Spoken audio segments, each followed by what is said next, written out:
मैं हूं अरमान आसिफ और आप देख रहे हैं अरमान आसिफ ऑफिशियल। ये किस तरह की सोसाइटी में हम रह रहे हैं जहां पर इतनी दरिंदगी और हैवानियत बढ़ती चली जा रही है। जी हाँ, बीते 8 अगस्त को वेस्ट बंगाल में एक बहुत ही दुखद घटना सामने आई और ऐसा पहली बार नहीं हुआ है कि इस तरह की कोई घटना पहली बार सामने आई हो। कोलकाता के आरजीकर अस्पताल में पीजी सेकेंड ईयर की महिला डॉक्टर के साथ रेप किया गया और फिर बेरहमी से उस महिला डॉक्टर की हत्या कर दी गई। रिपोर्ट्स की माने तो महिला डॉक्टर थर्सडे नाइट शिफ्ट के बाद लगभग रात के 2 बजे सेमिनार हॉल में आराम करने गई थी और फिर फ्राइडे की सुबह उस महिला डॉक्टर की डेड बॉडी मिलती है। ऑटोपाई रिपोर्ट में यौन असॉल्ट की बात सामने आई है। कॉलर बोन टूटने के साथ साथ बॉडी में बहुत सारे चोट के निशान भी मिले। कुछ ऐसी डिटेल सामने आई जिसे ना मुझे कहते अच्छा लगेगा और ना ही आप उसे सुन सकते हैं। ये मामला तूल पकड़ता है और पूरे देश में प्रोटेस्ट शुरू हो जाते हैं। पुलिस एक्शन लेती है और इस पूरे मामले में एक आरोपी संजय राय को गिरफ्तार करती है। इस मामले में बहुत सारे सवाल खड़े किए और बहुत कुछ सोचने पर मजबूर किया है। पूरे देश में रेप के केस कम नहीं हो रहे हैं। अगर हम आंकड़ों पर नज़र डालें तो 2021 में 86 केस डेली रजिस्टर्ड हुए हैं, 2022 में लगभग 87 रेप केस डेली रजिस्टर्ड हुए हैं और लगभग 79 रेप केस रजिस्टर्ड हुए हैं 2023 में। और सिर्फ अगर 2023 की बात करें तो उत्तर प्रदेश में 55% रेप केस रजिस्टर्ड हुए हैं। अगर मैं कोलकाता की उस फीमेल डॉक्टर की बात करूं तो सोचिए कि उसकी फैमिली पर क्या बीत रही होगी। एक बाप ने अपनी बेटी के लिए क्या क्या सपने देखे होंगे। आप ये सोचिए कि कितनी मेहनत करके उस महिला डॉक्टर ने अपने यूजी को 5 साल में कंप्लीट किया होगा और फिर मेहनत करके पीजी में एडमिशन लिया होगा। यूजी पीजी को मिला दिया जाए तो लगभग एक डॉक्टर को 8 साल लग जाते हैं पढ़ाई करके डॉक्टर बनने में, मगर इस महिला डॉक्टर के सपने पलक झपकते ख़त्म हो गए।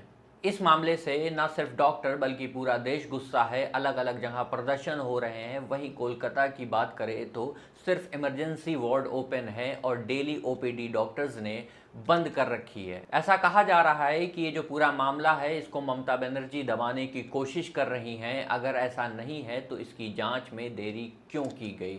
वहीं ममता बनर्जी के साथ साथ उनके सांसद भी इस मामले पर बोलने से बचते दिख रहे हैं। अगर हम महुआ मोइत्रा की बात करें तो बेबाक तरीके से भाषण और अपनी बात रखने के लिए जानी जाती हैं, मगर इस पूरे मामले पर जैसे उनको सांप सूंघ गया हो। राजनीति को इन सब मामलों से दूर रखना चाहिए और ऐसा पहली बार नहीं हुआ है जब किसी रेप केस को दबाया जा रहा हो।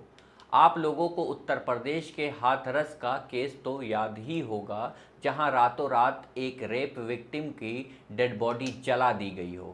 यहाँ तक कि उस रेप विक्टिम की डेड बॉडी को उसके घर वालों तक को नहीं दिखाया गया था। कुछ इसी तरीके का सिनेरियो कोलकाता केस में भी देखने को मिल रहा है। कई रिपोर्ट की माने तो माता पिता को 3 घंटे तक अस्पताल के बाहर इंतजार कराया गया। ऐसा क्यों किया गया? क्या कोई सबूत मिटाना था?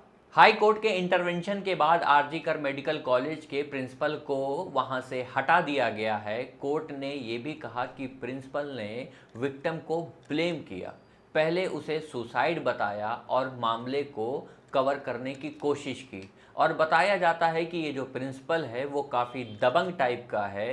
ये स्टूडेंट से कभी अच्छे से बात तक नहीं करता है। वहीं अभी तक पुलिस ये पता नहीं लगा पाई कि कितने लोग इस पूरे मामले में शामिल थे, क्यों पाई के रिजल्ट के मुताबिक इसमें 1 से ज़्यादा लोग शामिल हैं। जांच अब सीबीआई के पास है, पर क्या मेडिकल कॉलेज के इंचार्ज पर कोई फर्दर एक्शन लिया जाएगा?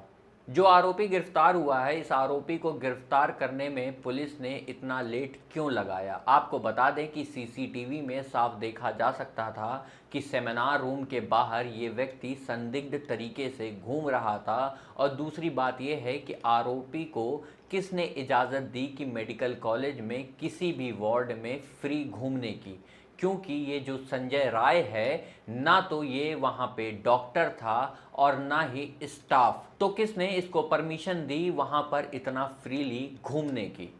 ये भी एक जांच का विषय है। इंसाफ दिलाने के लिए देश लड़ तो रहा है, पर बहुत देर हो जाती है इंसाफ मिलने में।